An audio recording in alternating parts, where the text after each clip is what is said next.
and when all this was going on, I had hair. There's two mammals in that picture there. They both have hair. But the first thing I did when I went to that museum was reopen their live animal facility, which they had closed. It was ancient. It looked like something out of the Victorian era, but it was functional, and we got the animals coming in very soon, being given to us. Is it okay? Yep. And one of them brought in was this one right here. I'm holding this little baby bobcat. That was my favorite animal. I worked with hundreds of animals. That was my favorite. And I guess it's because he imprinted on me. I was his daddy. And I can hold him like I'm holding him in that picture there, and I can show him to people and groups of kids coming in, as long as they didn't approach me. But if they started walking toward me, this little creature right here could scream so loud you could hear him 2 blocks away. In fact, it scared me. I couldn't believe that much noise could come out of this little tiny body, but it did. Well, that's what Radnor Lake looked like in 1973. This aerial shot looking from the Franklin Road side, looking back toward the dam. So I'm point some of this out here. That's the dam over there. That's the spillway, and of course there's a caretaker's house. And then there's a pond right here on this side of, there's Otter Creek Road, and there's a pond, and then Otter Creek runs into the lake right in that area. And that's just this is just a close-up of the same shot. Let me go to the next one. It's more revealing. This is one looking in the other direction. And this Otter Creek Road is on this side of the lake, and there's a peninsula there.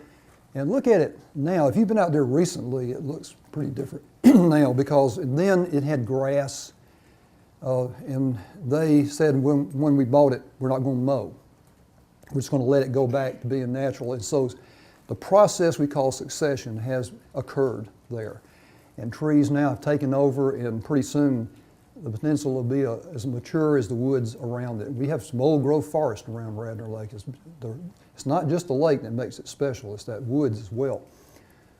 Okay. What I fished there, that point was known to everybody as Rattlesnake Point. Rattlesnake Point. Right. Probably aptly named, because we had those guys. Those critters did live out there, I know. They still do. Oh, yeah, they still do. You're right. Very plants in the lake, and then, so here I was, what am I going to do first? There's the lake. Let me show you another picture. It's kind of unusual. And look, this is looking, the lady standing there, if she was standing there today, she wouldn't be standing there. She'd be under 15 feet of water, because the state went in and widened that spillway. That used to be the spillway right there. And when state bought it, they reinforced the dam and they widened that spillway, put that bridge across, and I thought, man, they've overdone it, until the floods came this May. I thought, boy, I'm glad they did, because if that spillway had been intact, we would have been in trouble, and the people downstream would have been in trouble too. So thank goodness they did that when they did. And of course, Otter Creek Road was still open at the time. I have to admit that I was on a personal campaign to get that road shut down at the lake. And I kept saying, as long as that road is open, Radnor Lake will not be a natural area, because traffic through there was pretty heavy at times. And then you had some motorcyclists that seemed like they were just trying to take it as fast as they could go, those curves. What's the future of that road now? Well, the future of that road now is closed. Do you know any plans? Well, what happened, it got in such bad shape, they had to close it. And they couldn't do the work on it because it's a natural area. They have cut trees and they couldn't do that. Then the floods came, and right where the bank there is tallest and steepest, a wall of water came rushing down and just literally peeled up the pavement, took it off. And so we got now in that cut, it's not been repaved, but they've managed to put gravel in, and there is a walkway over to the right side. I walked there. Are they going to just leave it that way indefinitely? I don't think indefinitely. I think maybe they'll get around to fixing it when the money's available. But at least you can get by now. They had to reroute the trail up on the bank too. It was in such bad shape. This is our parking lot whenever we had a field trip. I didn't realize until I went to work for this museum that field trips were really popular. We would rent 4, sometimes 5 Metro school buses, and we had to rent a van just to put everybody's lunch in and carry it in. And the most popular field trips we had were fossil hunts. Go into a quarry and hunt fossils. People love to do that. But when we came to Radnor, I said, we got to run some field trips out there. I don't want to take 4 bus loads of people out there to begin with. And so there was our first group. This is the first group ever, large group, to have a field trip to Radnor Lake after it became a natural area. And one of the people I recognized right there is a fellow named John Jager, who was our exhibits chief at the time. And he designed the logo on the shirt over there on the table. It says, "Protect Radnor Lake." I'm proud of this because there's not many of them left. It's 40 years old. He designed that logo, and you see the same logo on my hat. And so that's the wood duck and whatever. And I'm happy to say it still fits. Still fits. But we came out, and here's kind of what we did. We let the kids do some exploring with dip nets, and then we let them go looking, just hunt for things. And I said, always look for the small things. They're the things that really make a difference. There he is looking at his plankton sample. And then we had to share everything with everybody. Okay, so we set up a discovery table, 2 of them. And this was my associate at the museum, Lynn Herron, who is now in Oregon, and she has been a bastion of conservation there. I mean, she has helped save some really neat places out in Oregon. And we set up microscopes for those plankton samples. And we have another person there of notoriety. That's Mrs. McElvey, Carrie McElvey, who was the caretaker out there for so many years and lived in a little house in the dam there. And then I had to put her in there. Her name is Miss Josephine Baumbach, 92 years old, went on every field trip we offered. One of them was to the Stone Door Overlook, where in those days you had to park where the pavement ends on the mountain and walk all the way out there and back. That's 5 miles round trip, and she made it. I just couldn't believe, and she would ask you a million questions. She was going back for her 3rd master's degree at Vanderbilt. Little frog eggs, and these are some of the little things that make you learn of aquatic ecosystems through the study of these aquatic insects, like the diving beetle, predaceous diving beetle. That's what we call the nymphal stage of the dragonfly. That's where they start life. And then I wish I had $1 for every time I heard, "Mr. Gibson, look what I found." And sometimes you didn't really want to look. And one little kid comes up to me and he's holding a snake mid-body. And the snake is, just wriggling around. And he said, "Mr. Gibson, is this snake poisonous?" And I said, "I sure hope not." I could have been mean and said, "Yeah, sure is." But he handed it to me, and then I just showed the other kids, it's a little green snake, and they just eat insects, and they're totally harmless. But that's the fun. And then a little later on, I was doing some work with PBS, especially a program for 5th graders locally. It was like a classroom, TV classroom that went out from our PBS station.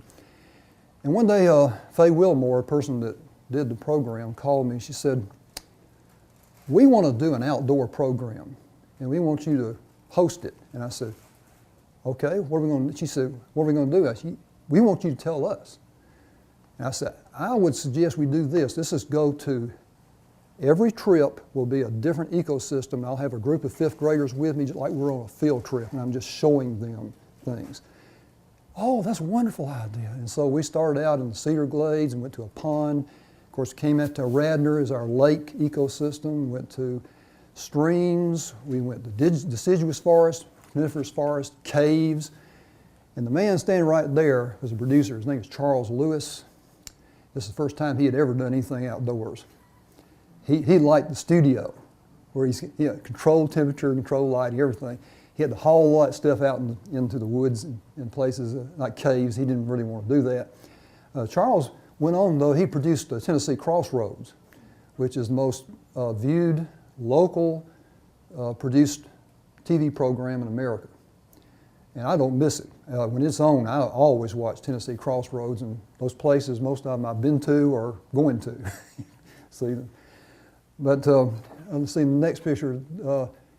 There's some of the kids, and that's Faye Wilmore, the teacher. And that fellow right there is Dr. Glenn Gentry. He was the head of Game and Fish Commission. This organization right here is now Tennessee Wildlife Resources Agency. And he came in retirement. He started selling and catching amphibians, salamanders and frogs, to supply to laboratories all over the country. And so he's making more money doing that than he did when I think he was here. So there's the original parking lot, and it was filled up. And all those people kept saying, why are we not letting people do all these things like picnic? Ned McWhirter made a statement one day. He said, I don't understand why we bought this place just to lock it up. And we wrote a letter back and said, it's not locked up, just come out there and take a look. In fact, I don't know if we're going to be able to handle the crowds. Now, Radnor Lake is the most visited state park in Tennessee. We have about 1.3 million visitors every year out there. And as I know all of you know this, Tennessee, #1 state parks in the nation. We were #1 in the nation. Radnor Lake is #1 among those parks. And even though we can't do all those recreational activities you do in other state parks, it's still, being an urban park, population center, you have more visitation. Well, I had to get started on my turtle study, and that's the boat they gave me, and they couldn't have given me a more perfect boat. It's called a sports canoe. It's a little wider in the middle than a canoe is. It's got a flat stern where you can put a electric motor on it, because you couldn't use a gasoline-powered engine out there. The only problem is, you see that the bow really sticks up, especially when I'm sitting in the back with that battery, and I go out on the lake and the wind is blowing.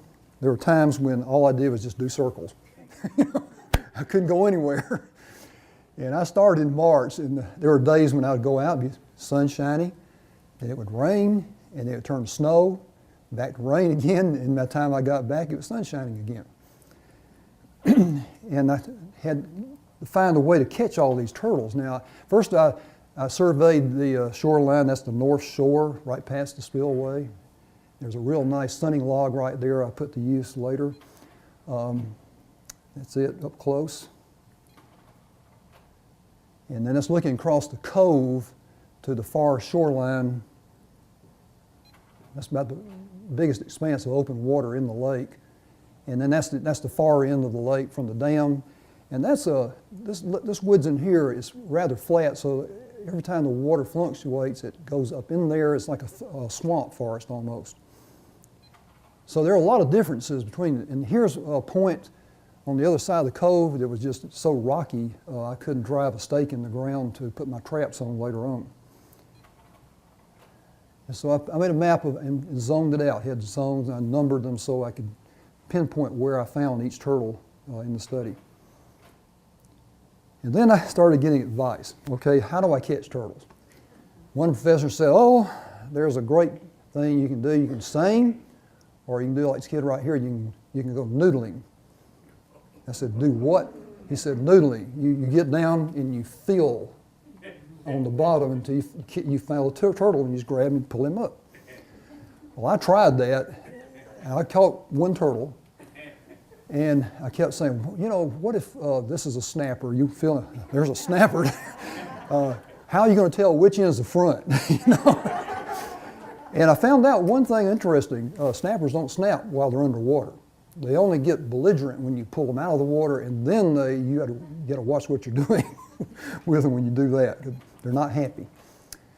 And another person told me, he said, you get a stunning log like this one on the North Shore, and you get your wire basket and just attach it to the side, one side of the sunning log, and then you hide in the bushes. And so I had my waders on, and I was sitting in the bushes feeling like a fool, and waited for the turtles to get up there, and I ran out, made a lot of noise, and they plopped into my basket. Okay, and before I got out there, they had scampered over the side and they were gone. And I was standing there and they had their heads up and I swear they were smiling at me. And I said, been outsmarted by turtles. And then somebody told me to build this contraption. It's a frame that has a wire basket under it and put these jugs for flotation device. And turtles will crawl in. For some reason, they go into the center there and you have nails that are slanted and they can't crawl out.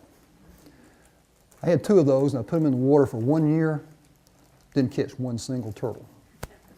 And so at this point, the score was turtles 4, Gibson nothing. And then finally, I resorted to using commercial turtle traps, and they work pretty well now. Commercial turtle has 3 metal rings, and of course you have a cylinder of netting, and one part of the cylinder goes into a funnel, and it has a flappy opening there so the turtles crawl in and they can't find their way back out.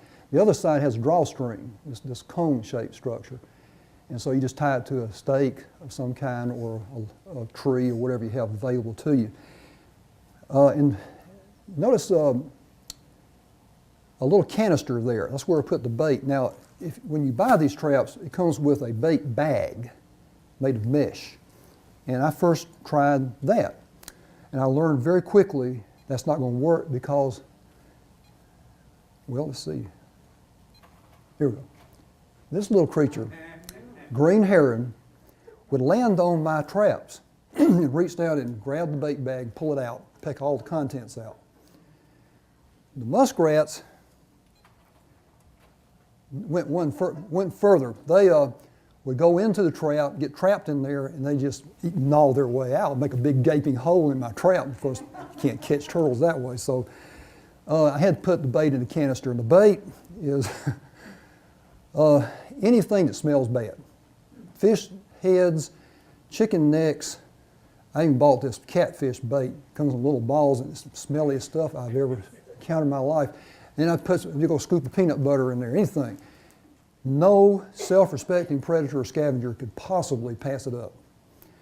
And that worked pretty well. I started catching a lot of turtles after that. That's what they look like when they're in the...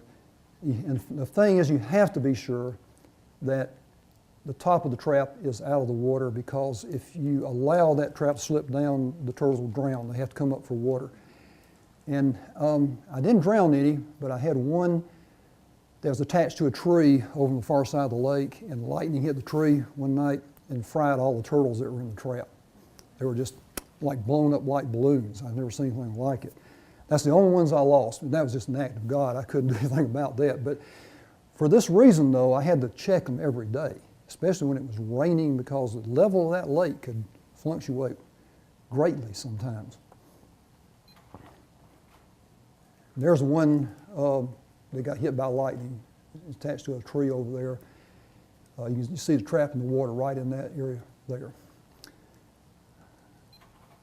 In the summertime, when the warm weather came, you had a lot of algae, and they get on the traps, and that made them hard to get out of the water. At first, I tried to pull them up in the boat, and I'd pull them up, be sure to see if there are turtles in there. And I found that the best way to do it was just get out of the boat and wade over, pull them up, pull the drawstring, and dump the turtles in the boat. That made a great workbench. The only drawback, sometimes I had passengers with me, and they didn't like that. One of them abandoned ship one day. And I had a friend, Louis Alaska, who's now a lawyer here in Nashville, and he went out with, he's my roommate at Belmont. He went out with me, and when I dumped 5 snappers in the boat with him, he stood up on the bow and he said, "I'm on their side." To tag these guys, to mark them, I wanted to try a new approach. I wanted to put a metal tag in the back of their shell. These electric drills had just come on the market. That was one of the first ones right there. And so that'll be nice. I can drill a little hole, and you buy these tags from Memphis Net Company, and each size comes with a special pair of pliers that will snap it into place. Use them usually to tag bigger animals, but I had a lot of different sizes of these tags. And so that's what it looked like after it snapped in, and it seemed to be working pretty well. Now, the turtles were a little irritated when I drilled the hole, but it's very quick, and I think the vibration bothered them more than, I don't think it's very painful to them because they don't have many nerves in that shell. And also, when they're in the water, you can see the tag underwater. You can see them if they're basking, and you can say, well, that's one of the tagged individuals because the tag was very obvious. But just to make sure, I put all my tools in this old beer cooler. You can see in there you have spring scales, homemade calipers to get the length of the shells, the plastron, which is the bottom shell, and the top shell is a carapace. And then, of course, the drill, and there's several size spring scales. And, of course, all the data went on a special form every day. I had 22 traps in the water, and that takes a lot of time to check because it had, go up beside it with the boat, and if turtles were there, I had to get out, dump them in the boat, do all this. And so that took a little time.